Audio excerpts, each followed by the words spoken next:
Hello lovely viewers, welcome back to my channel.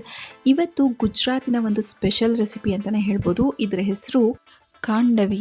So ತುಂಬಾ healthy recipe ಅಂತ ಹೇಳಿದ್ರೆ ತಪ್ಪಾಗಲ್ಲ, ಯಾಕಂದರೆ ಇದರಲ್ಲಿ ತುಂಬ ಕಡಿಮೆ ಆಯಿಲ್ನ ಬಳಸ್ತಾ ಇದ್ದೀವಿ, ಅಲ್ಲದೆ ಪ್ರೋಟೀನ್ ರಿಚ್ ಇಂಗ್ರೀಡಿಯೆಂಟ್ಸ್ನ ಬಳಸ್ತಾ ಇದ್ದೀವಿ.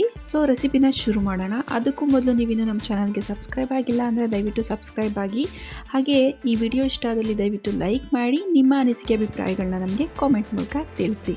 ಖಾಂಡವಿ ಮಾಡಲಿಕ್ಕೆ ನಾನಿಲ್ಲಿ 1 ಕಪ್ಪಿನಷ್ಟು ಕಡಲೆ ಹಿಟ್ಟನ್ನ ಮಿಕ್ಸಿ ಜಾರ್ಗೆ ಹಾಕ್ಕೊತಾ ಇದ್ದೀನಿ. ಜೊತೆಗೆ ಒಂದೇ ಒಂದು ಹಸಿರು ಮೆಣಸಿನ್ಕಾಯಿ, ಅರ್ಧ ಇಂಚು ಶುಂಠಿ, ಅರ್ಧ ಟೇಬಲ್ ಸ್ಪೂನ್ ಉಪ್ಪು, ಹಾಗೆ ಅರ್ಧ ಟೇಬಲ್ ಸ್ಪೂನ್ ಅರಿಶಿನ ಪುಡಿನೂ ಸಹ ಸೇರಿಸ್ಕೊತಾ ಇದ್ದೀನಿ. ಜೊತೆಗೆ ಅರ್ಧ ಕಪ್ಪು ಮೊಸರು, ಹಾಗೆ ಅರ್ಧ ಕಪ್ಪು ನೀರನ್ನು ಸಹ ಸೇರಿಸ್ತಾ ಇದ್ದೀನಿ. ಮೊಸರು ಬದಲು ಮಜ್ಜಿಗೆನೂ ಸಹ ಬಳಸ್ಬೋದು. 1 ಕಪ್ ಕಡಲೆ ಹಿಟ್ಟಿಗೆ 1 ಕಪ್ಪು ಮಜ್ಜಿಗೆನ ಹಾಕೋಬೋದು. ಇದನ್ನೆಲ್ಲ ಚೆನ್ನಾಗಿ ಬ್ಲೆಂಡ್ ಮಾಡ್ಕೊಂಬಿಡೋಣ. ನಂತರ ಇದನ್ನು ಒಂದು ಪಾತ್ರೆಗೆ ಹಾಕ್ಕೊತಾ ಇದ್ದೀನಿ. ದಪ್ಪ ತಳದ ಪಾತ್ರೆನಾದ್ರು ಯೂಸ್ ಮಾಡ್ಬೋದು, ಅಥವಾ ಈ ರೀತಿ ನಾನ್ ಸ್ಟಿಕ್ ಪಾತ್ರೆನ ಸಹ ಯೂಸ್ ಮಾಡ್ಬೋದು. ನಾನಿಲ್ಲಿ ನಾನ್ ಸ್ಟಿಕ್ ಪಾತ್ರೆನ ಬಳಸಿದ್ದೀನಿ. ತುಂಬಾ ಈಸಿಯಾಗಿ ಖಾಂಡವಿನ ಮಾಡ್ಕೋಬೋದು. ಆದಷ್ಟು ಲೋ ಫ್ಲೇಮಲ್ಲೇ ಈ ಮಿಶ್ರಣನ ಬೇಯಿಸ್ಕೋಬೇಕಾಗತ್ತೆ. ಕಡಲೆ ಹಿಟ್ಟು ಗಟ್ಟಿ ಆಗ್ತಾ ಬರುತ್ತೆ, ನೋಡ್ತಾ ಇರ್ಬೋದು. ಈ ರೀತಿ ಕಂಟಿನ್ಯೂಸ್ ಆಗಿ ನೆನೆಸ್ತಾ ಇರಬೇಕಾಗತ್ತೆ. ಈ ಮಿಶ್ರಣ ಬಂದ್ಬಿಟ್ಟು ಒಂದು ಪಾಯಿಂಟಲ್ಲಿ ಸ್ವಲ್ಪ ತಿಕ್ಕಾಗಲಿಕ್ಕೆ ಸ್ಟಾರ್ಟ್ ಆಗುತ್ತೆ. ಈ ರೀತಿ ರನ್ನಿಂಗ್ ಕನ್ಸಿಸ್ಟೆನ್ಸಿ ಇರಬೇಕು, ಆದರೆ ಸ್ವಲ್ಪ ತಿಕ್ಕಾಗಿರಬೇಕು. ಆವಾಗ ಈ ಖಾಂಡವಿನ ನಾವು ಟ್ರಾನ್ಸ್ಫರ್ ಮಾಡ್ಕೋಬೇಕಾಗತ್ತೆ. ಇರ್ಬೋದು, ಇದು ಪರ್ಫೆಕ್ಟ್ ಕನ್ಸಿಸ್ಟೆನ್ಸಿ.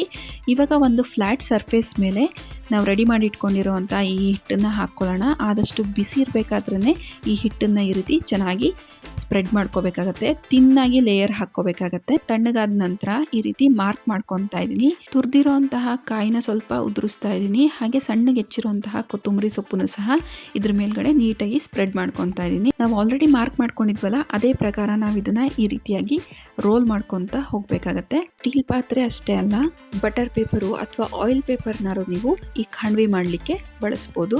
ನಾನಿಲ್ಲಿ ಇನ್ನೊಂದು ಬಟರ್ ಪೇಪರ್ ಮೇಲೂ ಸಹ ಹಿಟ್ಟನ್ನ ಈ ರೀತಿ ಸ್ಪ್ರೆಡ್ ಮಾಡಿ ಇಟ್ಕೊಂಡಿದ್ದೆ, ಅದನ್ನು ಸಹ ತೋರಿಸ್ತಾ ಇದ್ದೀನಿ. ಈ ಖಾಂಡವಿ ಮೇಲೆ ಹಾಕಲಿಕ್ಕೆ ಒಂದು ಒಳ್ಳೆ ಒಗ್ಗರಣೆ ರೆಡಿ ಮಾಡ್ಕೊಂಬಿಡೋಣ. ಒಗ್ಗರಣೆ ಸೌಟಿಗೆ 1 ಟೇಬಲ್ ಸ್ಪೂನ್ನಷ್ಟು ಅಡುಗೆ ಎಣ್ಣೆನ ಹಾಕ್ಕೊಂಡು, ಎಣ್ಣೆ ಚೆನ್ನಾಗಿ ಕಾದ ನಂತರ ಅರ್ಧ ಟೇಬಲ್ ಸ್ಪೂನ್ ಸಾಸಿವೆ, ಅರ್ಧ ಟೇಬಲ್ ಸ್ಪೂನ್ ಎಳ್ಳು, ಹಾಗೆ ಸ್ವಲ್ಪ ಕರಿಬೇವು, ಜೊತೆಗೆ ಒಂದೇ ಒಂದು ಬ್ಯಾಡಗಿ ಮೆಣಸಿನ್ಕಾಯಿ ಅಥವಾ ಖಾರ ಮೆಣಸಿನ್ಕಾಯಿ ಯಾವ್ದು ಬೇಕಾದ್ರೂ ಹಾಕ್ಕೋಬೋದು. ಸೊ ನಾವು ರೆಡಿ ಮಾಡಿ ಇಟ್ಕೊಂಡಿರುವಂತಹ ಈ ಒಗ್ಗರಣೆನ ಖಾಂಡವಿ ಮೇಲೆ ಹಾಕೋಣ ಈ ರೀತಿಯಾಗಿ.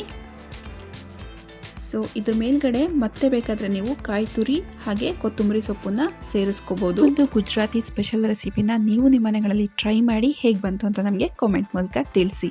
ಮತ್ತೊಂದು ರೆಸಿಪಿ ಜೊತೆ ನಾನು ನಿಮ್ಮನ್ನು ಮತ್ತೆ ಭೇಟಿ ಆಗ್ತೀನಿ. ಅಂಟಿಲ್ ದೆನ್ ಟೇಕ್ ಕೇರ್, ಬಾಯ್.